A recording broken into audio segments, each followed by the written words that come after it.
I literally have grown up in front of the public's eye, and it's actually been cool. You know, I get a lot of respect, I've gotten a lot of love from my peers in the industry and from the industry period, and it's been a wonderful experience. You know, I wouldn't trade it for the world. I'm glad I got into the industry at the age that I did. I've learned a lot, and yet at I feel like a veteran to a certain degree, because it's been 7 years deep, you know, that I've been out here and doing my thing, but I'm still young and I have so much more to accomplish. So it's been a wonderful experience.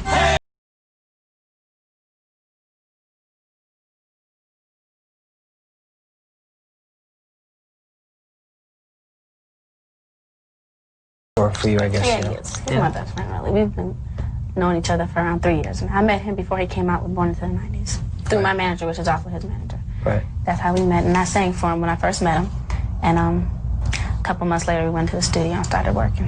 What was so special about her that you actually hooked up with her to actually, you know, get that whole thing happening? Well, I don't want to come off like she's big-headed, but all you have to do is take a look at her, you know, and she's glowing. And that's what you have to have for someone like me to really want to break down and work with you or produce you or to be able to produce. Because if you're not glowing in some kind of way, I can't. He claims that he still hasn't paid for her decade-old album. A short while later, Sparkle started talking with record exec Barry Hankerson, Kelly's one-time manager and now bitter enemy. Jensen asserts that Hankerson and Kelly are foes, though he omits the fact that Kelly's child bride, Aaliyah, was Hankerson's niece. Upon leaving the singer's employ, Hankerson wrote a letter to Kelly's record label saying that he needed psychiatric help for his compulsion to pursue underage girls. Jensen, with his voice raised to a near shout, tries repeatedly and futilely to get Edwards to admit that she got calls on her cell phone from Hankerson and that they talked about their common enemy. Was part of the deal doing something bad to Robert? A frothing Jensen asks. When Sparkle says, "Of course not," he repeats her words back sarcastically. Jensen leaves it to us to put all of this together. Let's give it a try. Frustrated with her declining musical career, and perhaps resentful of Kelly's astoundingly successful one, Sparkle hatched a scheme to extort her rich ex-mentor and to turn the words of her hit song Be Careful into reality. "You better be careful what you do to me," she sang, "'cause somebody might do it to you." While Kelly was out making beats one night, perhaps she enlisted a pair of underemployed porn actors to bust into the singer's log cabin and film themselves having sex, peeing, etc. Meanwhile, Sparkle and Hankerson harvested outtakes from Kelly's copious back catalog of music videos, then took advantage of the thriving black market and little man quality digital effects wizardry to Frankenstein together Kelly's face and the urinator's body. You know what? Every time I just go back and look at the things that were stated in R. Kelly's first trial, I cannot help but be riddled with so many questions. Like even with this defense attorney, if he felt like there was communication between Hankerson and Sparkle, why not subpoena the records to prove that fact? But that's a question for today, if that information may still be available. Strange how over the years, many like to overlook certain topics when they mention the late Aaliyah. It's convenient to always throw her name out in connection with R. Kelly in a negative light, though when she was alive, she had nothing but good things to say about him. The topics people should find more interesting is her uncle, Barry Hankerson. Hankerson was once married to Gladys Knight and is the brother of Aaliyah's mother. If you look at the whole picture and not just bits and pieces that make some people look good and others look like monsters, the truth reveals the motive Barry Hankerson had in using his niece's name to mask his shady business. Hankerson has been accused of spreading false rumors about his ex and attempting to blow up her car, purchase a business which his ex worked at just to fire her, and even claimed she had HIV, which was all unfounded.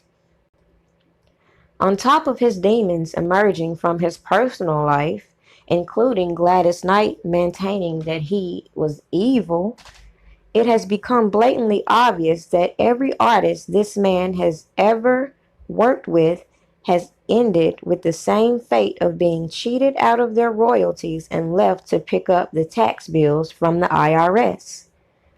With all the lawsuits and piling accusations against Hankerson, surprisingly, some are so willing to accept his distorted stories about his former artist R. Kelly without mentioning his motives and lying about his involvement in setting up the artist. With all things Hankerson has been allowed to get away with, no one has yet to ask the type of connections he has that keeps him shielded under the radar. Considering R. Kelly is being charged with heading a criminal enterprise, it should appear the connections Hankerson holds keeps him from being mentioned, though it is believed many of his shady business dealings are the cause of most of the artist's problems. Even if you go back in the 2000 area, you will notice the IRS coming for R. Kelly. And as I have demonstrated in other videos, it's very common that these managers and people in control of these artists' money have ways of embezzling the money, yet leaving the artist with the tax bill. From being behind the fraudulent marriage certificate to stealing the artist, he managed money and publishing rights. Many are unaware of the fact that Hankerson was once into politics in Michigan. It has been reported that Hankerson contributed greatly in the Obama administration and even helped write a movie in support of his good friend, who happens to also be from Chicago. You can go look up The Obama Effect, which was co-written by Barry Hankerson. To quickly summarize the loopholes many of these record labels use to get over on the artists signed to them, if you were to trace the three major labels today, Sony, Universal, and Warner, you will notice a pattern of labels merging with other labels and editing their names. Blackground was no different.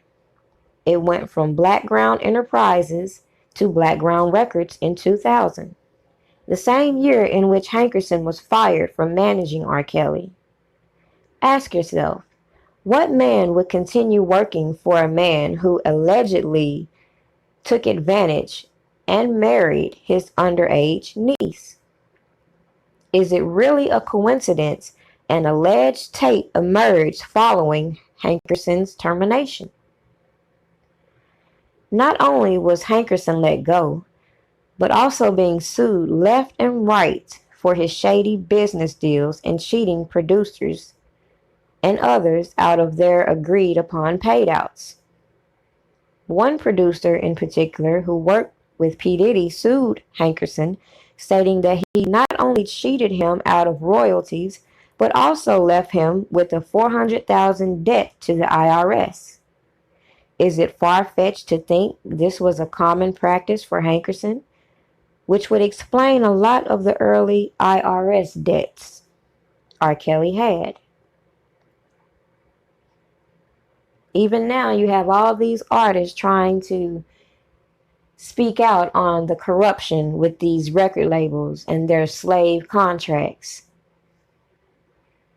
And people quickly overlooked how even Minister Farrakhan warned R. Kelly that Barry Hankerson was plotting up against him.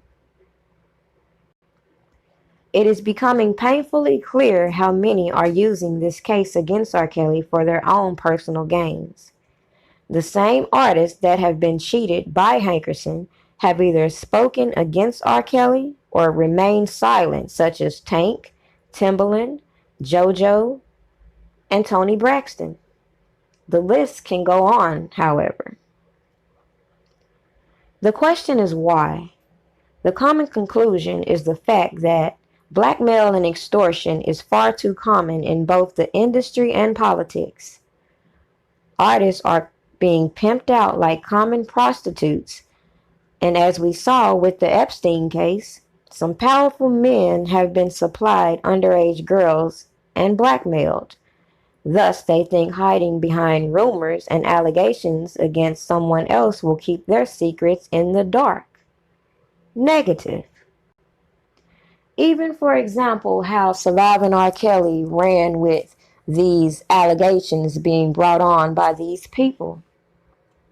Nobody took the time to think about the fact that Lifetime is in business with A&E Network, Disney, which also leads back to these record labels.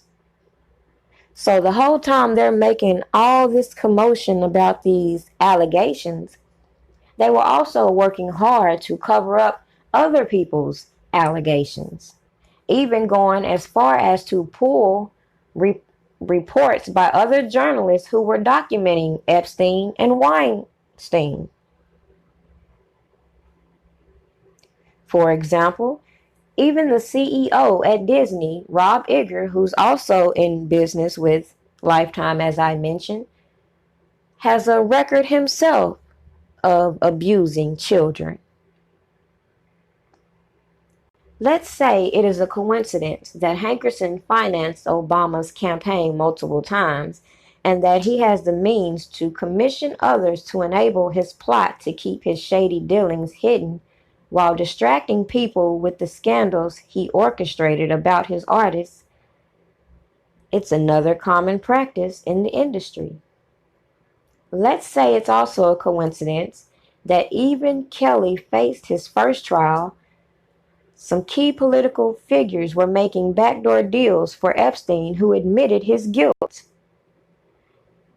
Even in this deal, they didn't even charge him with the act of abusing kids.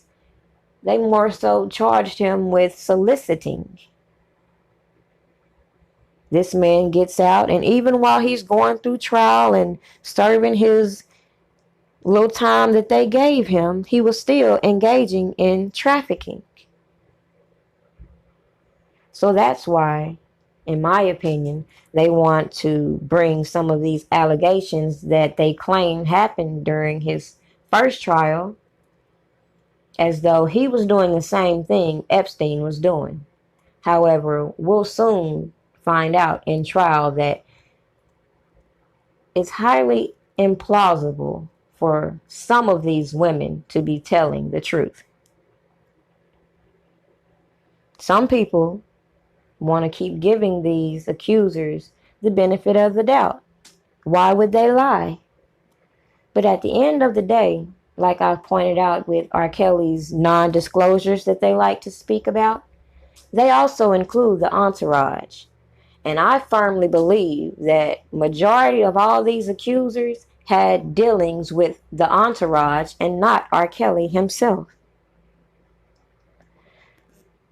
But anyways, let's say it's also a coincidence that Senator Chuck Schumer, who was caught making backdoor deals with Comcast, who's also partnered with Sony Records, and who recommended the current New York judge, Ann Donnelly, in Kelly's case to then President Obama.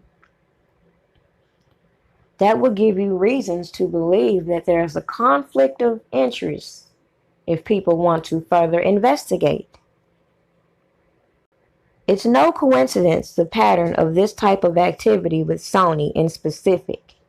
These record labels operate a legit monopoly and capitalizes from the death or destruction of the artists they have made millions off of, while they die broke with a ruined reputation. The list can go on and on of artists who have suffered this same fate. Call it a conspiracy if you may, yet these strange connections are worth being investigated. Is it possible we are constantly being fed the same tragic ending for the artists they build so high just to tear down? They claim R. Kelly is a predator, yet they tell you these stories of how he's at his concert and other people are providing these girls, yet they're not being indicted. How does that make sense? It appears the real predators are these corporations that take advantage of these disadvantaged artists, create these unobtainable lifestyles, use these artists as puppets to influence the general public, only to fall victim to the systematic oppression many fail to realize they experience. These people knew R. Kelly, for example, could not read or write, yet think about how many contracts he signed trusting those handling his business affairs to be acting in his best interests. It is even believed these payouts the media now likes to mention are more evidence of extortion, which those working with him would know, considering most record labels make these settlements through insurance companies. Doesn't extortion fall in the RICO Act law? The fact remains the real monster with the long trail of crimes is being overlooked. If R. Kelly was an enterprise, the obvious person to include in investigating at this point would be Barry Hankerson and how he cheated all his artists and took part in clear embezzlement, which is classified in the RICO Act as well. You would also have to look at these record labels, considering it is them funding this lifestyle, them perpetuating this lifestyle, and them cutting these side deals or settlements with these extortionists. With that being said, I'll close this video with this. It is questionable for anybody to sit here and believe that R. Kelly's sole purpose in performing was to traffic girls.